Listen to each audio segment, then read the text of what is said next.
अलिंग माधवानंद मार्डी अलिंग दो ढेंकानाल हनत भारत जाकत मजी पारगना महलिनी जिले पारगना कनालिंग तेहें जहाँ नोडे परसी जितकर महा मना हुयुक कना तेहें दिन रेगे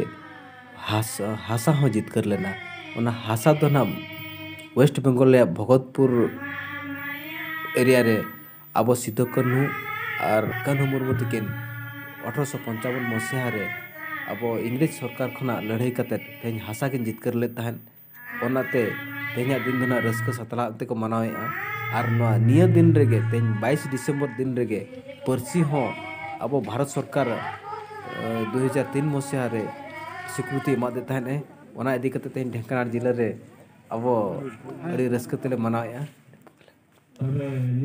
परसी जितकरिया परसी महाबो मनावेआ तेहें 2003 मसीहा 22 दिसंबर रे अब भारत सरकार अष्टम अनुच्छेद रे तेहें दिन रेगे स्वीकृति एमादे तहने ओना खातिर तेहें दिन दना परसी जितकर मा मेनते बो मनावेआ एलिंग मेना अब जहाँ परसी जितकर साउते मेना आकाद को मंगल सोरेन सुधीर किस्कू श्याम किशोर सोरेन अर्जुन सोरेन बेजेंद्र मुर्मू देवित राज मार्डी नुकु को साउते 2003 मसीहा रे गमके सालखान मुर्मू तकिन अकिन एनपी किन ताहेकान अमर रे नुकिना गड़ो सहते तेहें 2003 मसीहा 22 दिसंबर आबा चिक्की माने ऑल चिक्की ताबो भारत संविधान रे इरल धाप रे ठाव को नुकुआ गड़ो सह इदी कते अब स्वीकृति को नाम चौका ओना गडी सर अडी रस्क आइको नुआ को इदी कते तेहें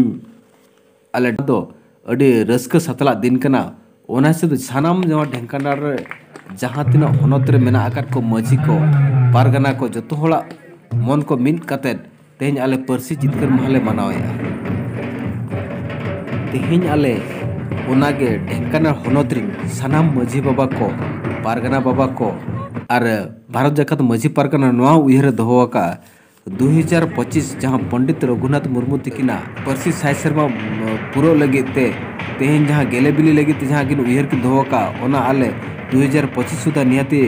हाँ गेले बिली अचोया मेनते आले भारत जाकत मजी पारगना महल ढेंकानाल हनत रे जतो होगे नवा उयहर मेटांग ले दोहोका अलिंग दो ममिता मुर्मू और भाषा जितकर महा पालन हुयुकना और 2003 मसीहा संविधान रेना अष्टम अनुच्छेद रे जहाँ अब भाषा जितकर रेना स्वीकृति प्राप्त हुई लेना और इन लोगन के भाषा जितकर महा मनाव हुयुकना और नेपाल मनाव हुयुकना के और नपाय के सब जतो हर के रस्कर मजरे एंजॉय अले और रस्के बुझकना रस्के के आगु को नका के माना हुआ।